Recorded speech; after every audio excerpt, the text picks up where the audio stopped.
IKIM FM, inspirasi utama anda. Assalamualaikum warahmatullahi wabarakatuh. And a very good afternoon to all dear listeners of IKIM FM. Welcome to this special interview. I'm your host Patricia Afrina. Alhamdulillah. Thank you very much for listening to us from wherever you are. Either you are listening to this through radio or even through our social media pages, Facebook and YouTube. So in this episode of special interview, we are actually going to talk about the latest news, I would say, on the war between Iran versus Israel. And the world is once again on edge where Israel's recent attack on Iran, paired with its ongoing brutal aggression in Gaza, has reignited debates about power, justice, and the global order. And mainstream narratives often frame these conflicts as regional tensions, or they would say as security dilemmas. But for many of us, especially those who stand firmly in the solidarity of Palestine, this is not just their war, it also implicates us morally, political and spiritually. And to talk more about that, I have here with me my special guest for today, Dr. Abdul Latiff Mohd Ibrahim, Head of Research at International Institute of Advanced Islamic Studies, IAIS Malaysia. Assalamualaikum, Doctor, and welcome to our studio. Waalaikumsalam warahmatullah. Thank you very much for inviting me to this show. Thank you very much, Doctor, for being back to this special interview. I think we had the last time we had this conversation was, I think, when Trump got re-elected as the president, and we talk about his foreign policy. Well, I think this is now to talk about the impact of his foreign policy. It's very related to that, and particularly the topic for today's conversation is Iran versus Israel, their war or ours too. And to recap about what had happened for the last, I would say, 2 to 3 weeks, right, Doctor? For those of you listeners, to recap about it, the war ignited in the early hours of June 13, where Israel, with US backing, initiated bombings of residential buildings in Tehran, nuclear facilities in Natanz and Isfahan, and also military sites throughout Iran. And the regime also assassinated several of Iran's top military generals and also their nuclear scientists on that day. So these attacks caught Iranians off guard as they were preparing to attend a 6th round of nuclear negotiations with the United States in a matter of days. And since Israel attacked them, so Iran got their revenge by launching a retaliatory strikes on the night of June 13. So Israel first attacked in the early hours of June, and then during the night later, Iran launched retaliatory strikes which carry out 22 waves of missile and drone attacks against the occupied territories. And the last round was fired just minutes before the fighting was supposed to cease on June 24th.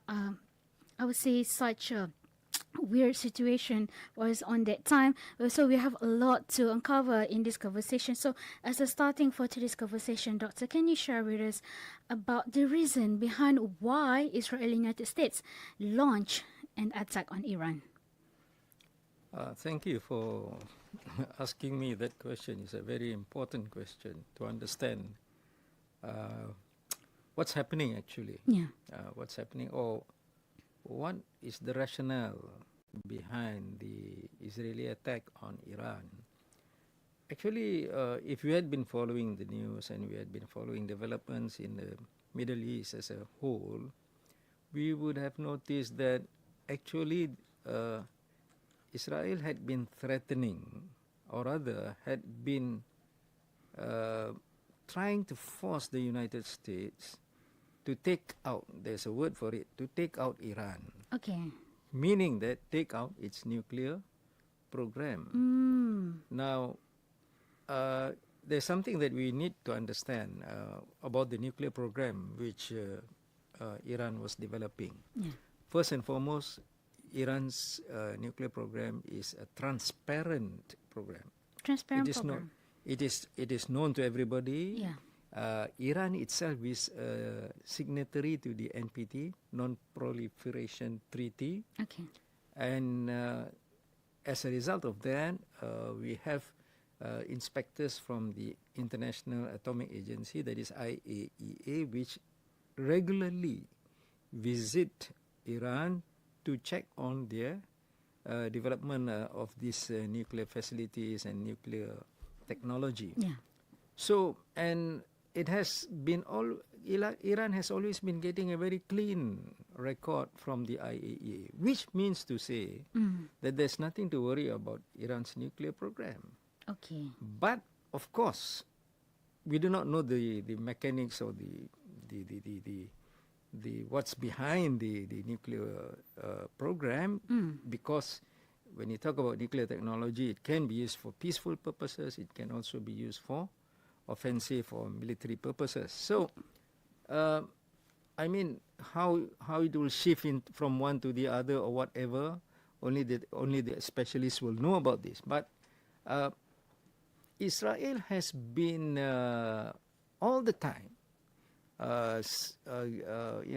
saying that in its propaganda drive to convince the world that Iran is developing the nuclear bomb. It is going to develop a bomb. Okay.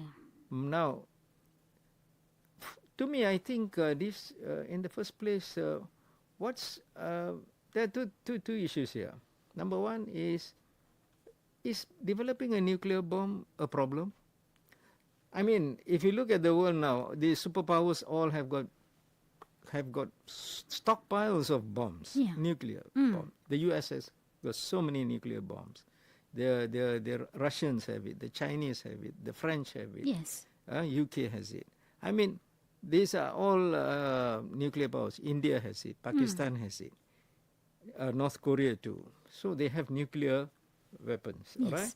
So is it an issue just to have But to Israel, this is a problem, because if Iran were to develop a bomb, a nuclear bomb, then they feel threatened. They feel that their existence will be threatened. Yep. That's what they want to inform the world, and they want the world to believe that that's what is going to happen. Now, that brings us to another question, and this is very important. I think I would want our listeners to understand this very carefully.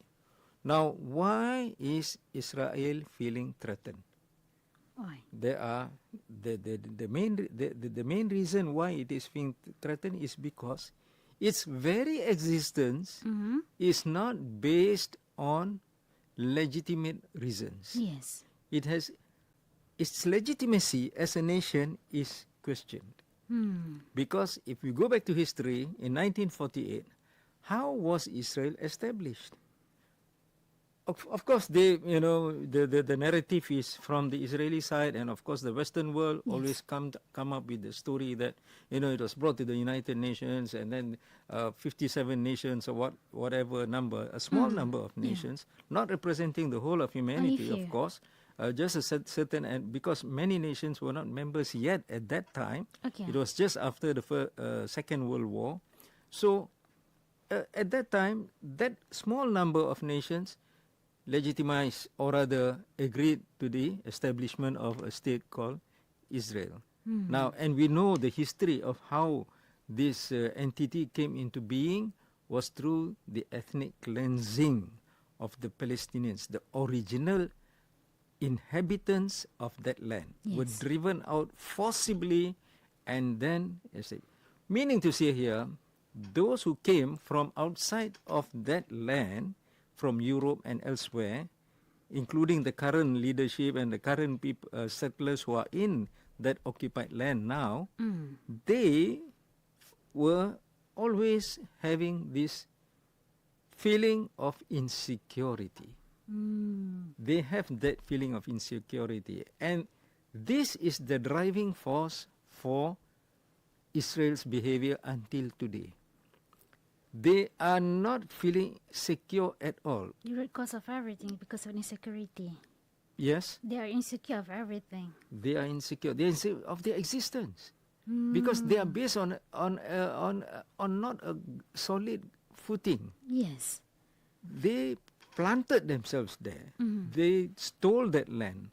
They established a nation for the what they call as diaspora Jews outside of Outside of and they claim that they are the rightful owners of that land, and they've, what has happened since 1948 after the Nakba and Yes. until today. Mm. I mean, what is happening in the Middle East regarding Israel and Palestine is simply this insecure feeling that they have. So how do they try to make themselves secure? Is by being in a state of constant war with its neighbors and others. Mm. So either they will either make sure that their neighbors they are able to capture them or put them in a state of servitude, or if the neighbors come to war with them or threaten them, then they will fight them, and they will create issues so that there will be a continuous war with their neighbors. And this is what's happening. Actually, this should be understood. So, does it as if they are trying to show to the Arab countries or the countries around that they are a country that, if you know, it's not even a country, a fake country that is not to mess up with? Are they trying to show that, trying to scare, or actually they're trying to provoke the countries around them? Is it what's happening here? Yeah. Are they trying to scare the countries around them? Yeah, because you see, and you cannot just take Israel alone. You must take Israel plus its backers, who are its supporters. The backers. Now, the supporters are all the Western world, the entire Western world. Most of them are with Israel. Of course, the US is the biggest supporter, and in fact the daddy of Israel. But of course there are smaller daddies, the other countries, so it has got this support from them, and because of this, it has built up a military arsenal which is the most powerful in the Middle East. And with that military arsenal, it can threaten all the militaries of the surrounding region. Now, we have to go back to 1967. 1967. In 1967, all the Arab nations fought against Israel. And they lost. Yeah. They lost. Now, due to that, the stigma or the fear of losing remains to this day. So there's not a single Arab nation that dares to face Israel because they remember 1967. I see. So they don't want to take it up. But it's different with Iran. Okay. That's why we will have to come to Iran late in this discussion. All right. Now, coming back to our main topic about the attack by Israel on Iran. Okay. Now, I was talking about the insecurity which Israel was feeling. Okay. Okay. So when Iran develops this nuclear technology, it cannot accept it. It's the only country in that region that is developing nuclear. Before this, Iraq too had its nuclear program, under Saddam Hussein at that time. Yes. In 1981, they attacked the Osirak close to Baghdad and destroyed the nuclear reactor which was functioning because Iraq was developing nuclear technology. And of course, at that time, Iraq was one of the frontline states against Israel. Okay, but they destroyed Iraq. I think it's a very long story. We know about the Gulf War. We know about the how they created, how America created the excuse to go in and invade Iraq and destroy the country. Now it's in a terrible state. This is what now is the situation with Iran as well. Now, what they want is for Israel, they cannot have any state which may have a military advantage over itself. Okay. Because that will be challenge for them. Very threatening. Yes. Because it's always in the state of in an insecure state. So, and all what Israel wants is all the neighboring countries, including Iran, to be weak, militarily very weak, Okay. so that it will be the sole military power in the entire region, and whatever that it may want to do, it should be able to do unhindered. Okay. It will not be challenged. Can it be This is the thing. challenged? Yes. But then for the US itself, what benefit do they get from it, from attacking Iran? What do For you mean? the US itself, what benefits do they get from it actually? For Israel, we do understand because yeah. of the insecurity, but United States under Trump administration, well, this is something that I think we should further discuss, because I remember that Trump's presidential winning, a part, I would say, main factor that contributed to his winning about where he promised to bring peace to the Middle East. So what happened here? Yeah.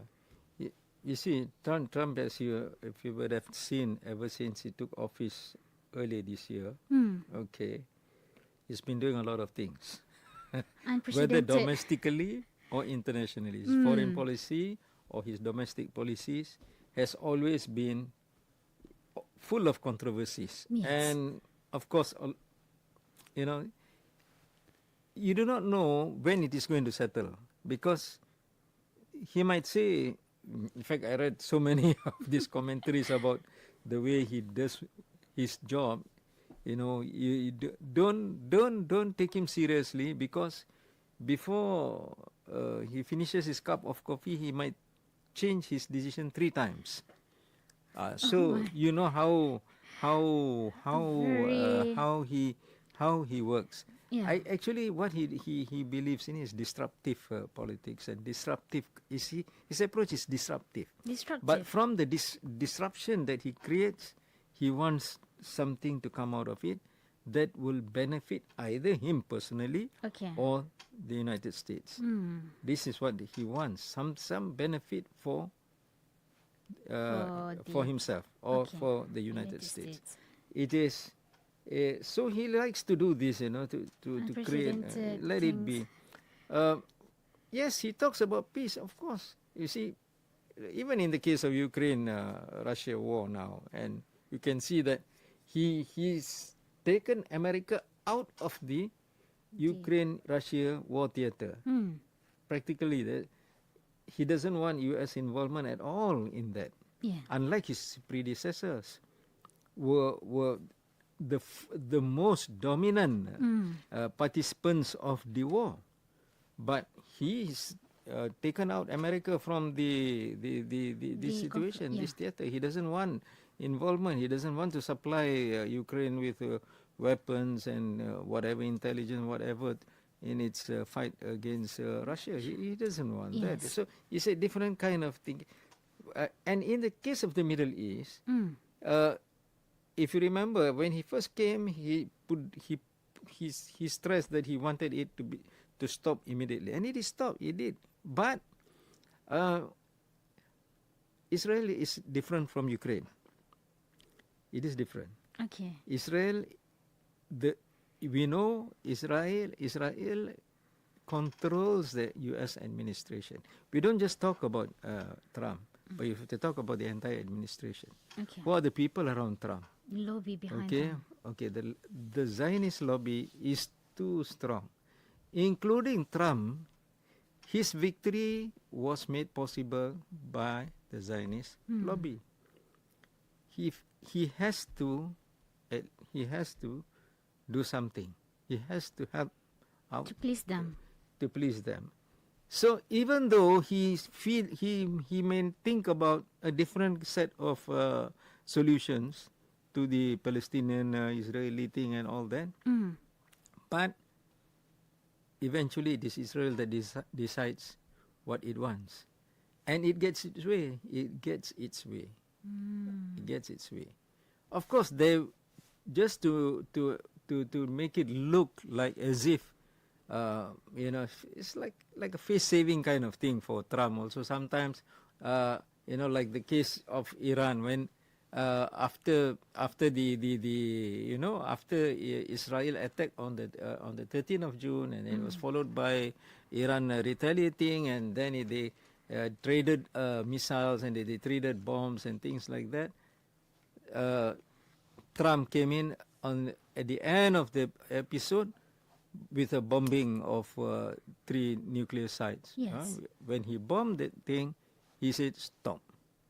Oh. So he wanted he actually it is to show that he's still in the war. He's still in command. I'm still the one who says, you know, the final say the final say is with me, despite this thing, and I have what I have to do. But of course there are a lot of interpretations because during the skirmishes that were going on between Israel and Iran, it was of course there was quite substantial damage which occurred also in Israel because the missiles that were sent by Iran, it did hit some of the strategic targets, and it did cause quite substantial damage to infrastructure and buildings and things like that. And for Israel, that is not something that is acceptable, neither or good, because its so-called invincibility was broken, shattered. Yeah. So this is something that it didn't want, So it happened, but it happened, and maybe what Trump did was stop this thing, so as to maybe to save Israel, because you see Israel would have in a case of, we are not talking about in the case of Gaza. In the case of Gaza, it is not a war at all. I don't know. It's the media, even our local media, says the war in Gaza. There's no war in Gaza. It's not a war. It is an Israeli onslaught, barbaric onslaught on the defenseless people of Gaza. It is just, they are looking for, they say, the Palestinian resistance fighters, Hamas and all that. That's not a war. That is, you're going after a group of people. Yes. You're not fighting an army. There's no army in Gaza. Yeah. But when you talk about Iran, you're fighting against a country.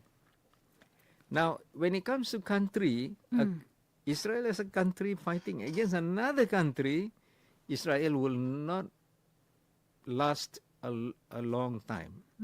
It wants a quick victory. So if it doesn't happen within 12 days, 10 days, at the most 2 weeks, if it doesn't achieve the objectives which it set out to, you better stop. And that's what it wanted. Now, who is going to stop? Israel will not stop. How can Israel stop when it is in the... Because it would be bad for Netanyahu, because his people will say, you chickened out, you lost the war. Yeah. So same thing with this side. Iran will not stop; it will continue. But Iran has the resilience. If you go back in the 1980s, for 8 years it could, despite the same situation with sanctions, it could face an imposed war. What difference does it make now? So it can go for 8 years. They're used to it. They're used to it, but not Israel.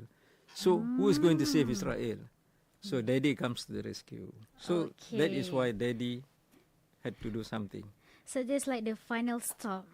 Stop it, and then of course, and that's why we can see that Trump is very eager with the ceasefire. In fact, when Israel were quite the initial of the idea of ceasefire, we could see that Israel seems like quite reluctant to it. But then I still remember there's a famous interview where Trump was on his way to NATO summit, if I'm not mistaken, and there's a short scene where Trump seems very mad with Israel. So I think it's because of that, saying that I'm sure that at the initial, even in fact in the initial of the attack, United States seems like not aware of Israel's attack towards Iran, and I'm pretty sure that they know how significant the attack is, because in the initial of the introduction just now, I mentioned that this is actually, in fact, something that I just found out before this interview, that actually that Iran and US was in the middle, I would say, in negotiation about the nuclear program. So why would United States want to reach that for what Israel wants. So it is something that involving multiple of players Yeah. into it. And you talk about just now about, I would say the way Israel showing the I would say the strength, the army strength to the public is actually facade. Because if you look at on the internet, right, we can see there are a lot of videos people posted on TikTok's video of missiles coming from Iran, and then you can see that it's hitting the Iron Dome. But looking at that, actually, few of the missiles actually can pass through Iron Dome, and it seems like Iron Dome is not as say as strongful as how they trying to portray how strong it is, and it gives, I would say, a very bad impression towards the Israel itself. And going further into that, how do you see that this, I would say, shattering facade, this shattering image of actually that not the United States, the Israel's strength, their strength itself, in the future, how do you see that it's going to impact their next military or war operations for Israel? Okay, quite a number of questions there, but I would like to touch on you were talking about how the missiles could go through the Iron Dome. I think when Israel built the so-called Iron Dome strategy, it was to actually, initially, it was to prevent the rockets which were fired by Hamas from Gaza. Specific for Gaza. It was specific. Gaza. It was specific for that. Mm. So you can know the rockets from Gaza are not the types which Iran shot. They were, it's totally different. Totally different. Yeah, in terms of its firepower and whatnot, it is totally different. Now, they didn't expect that, and they didn't expect that Iran had such advanced missiles, because Iran has got several sets of missiles. Okay. Short, what do you call that? Those short distance, mid distance, and of course the long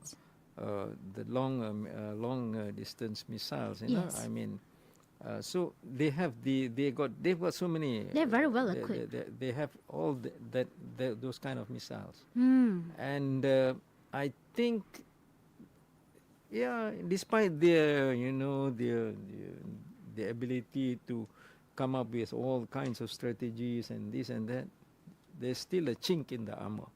So they must have not really, given this aspect enough attention. So that is why they didn't expect the hypersonic missiles to go through the defense system and hit Tel Aviv, Haifa, and the other places which they hit. All right. So and of course it was a barrage. It was not single missile. Multiple. 1 or 2. It was a whole barrage of missiles coming in at so many times. Yes. So the Iron Dome couldn't replenish in time to face the incoming missiles. So they got hit. Okay, that's not the focus of what I want to say. But I would like to say that so I would like to come back to that. Why Israel didn't want this to drag on for too long, because it would not be able to sustain. It will not be able to sustain. It's not like facing going to Gaza. Yeah. Gaza is a one-way street for as far as Israel is concerned. It is killing all the civilians, killing the women, it's killing the children, babies and things. The most cowardly and most shameful things, the kind of thing that you could ever do is to kill women and children. It's most shameful. Yeah. I mean, you dare not face the resistance and fight with them. You are going after all these kind of defenseless, vulnerable population. Yes. So, I mean, it's nothing to shout about. And it's just committing genocide, pure genocide. That's genocide. All. So, but in the case of Iran, you are not going to. if they were to send an army to go in, I think they will know how it would be like. I would not think they would go in like that. Iran is a huge landmass. It's not like what it is in a strip like Gaza. Yes. It is a huge landmass which it is not going to be easy at all for them to even go in. So this is something which I think if you are talking about what would it do later, maybe how is it going to, they will do something. They will try to, because even in the latest attack on Iran, they had already prepared for a very long time. You might be asking me also, why did it happen on 13th of June? Yes. It had to happen. And that is why it also answers the question, why did Israel attack when the negotiations between the US and Iran were going on for the nuclear program? Yes. Okay? They was about to meet on Sunday, but they attacked just prior to the 3 days before. Yeah, 3 days, 2 or 3 days before. Before 3 days, the meeting was supposed to take place in Oman. Now, the reason is because they were already, the time was already ripe for them to launch their attack on Iran. They felt that let the nuclear, in their mind, let the nuclear thing go on. Okay. It might go on, and if it stalls, it is, even if it stalls, if it doesn't succeed, it's got nothing to do with Israel. If it is successful, also Israel is not going to change its position vis-a-vis the nuclear program of Iran. No matter what. They had the JCPOA before this. Did Israel stop its propaganda of saying that, no, you must attack Iran? No, it continued. No. It was telling the US, you have to attack Iran. The JCPOA was already in force.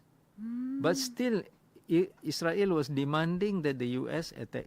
At that time, of course, it was under Obama, and later on, Trump came to power, and then Trump tore up the JCPOA, and then came back again to Biden, and after Biden, now with Trump again. It is not, this is not anything of consequence to Israel. It doesn't matter. Whether you sit and you talk and you succeed or you fail, it's nothing to do with them. In Israel's ideological frame, they just want to destroy any military advantage that another country might have. In this case, Iran. It should never be able to be better than Israel in terms of its military technology. Coming back, of course, to this feeling of insecurity. So, dear listeners, we have reached the end of the first part of the conversation with Dr. Abdul Latiff Mohd Ibrahim, the Head of Research at International Institute of Advanced Islamic Studies, IAIS Malaysia, on the conversation Iran versus Israel, their war or ours too. Thank you very much for listening to us today. If you have any questions or you would like to share your thoughts on today's conversation, you can leave it on the comment section of this posting on Facebook and YouTube, or you can simply contact us through our WhatsApp contact at 011-29004-004. So be sure to tune in to us next week for the second part of the conversation. All this only on IKIM FM, Inspirasi Utama.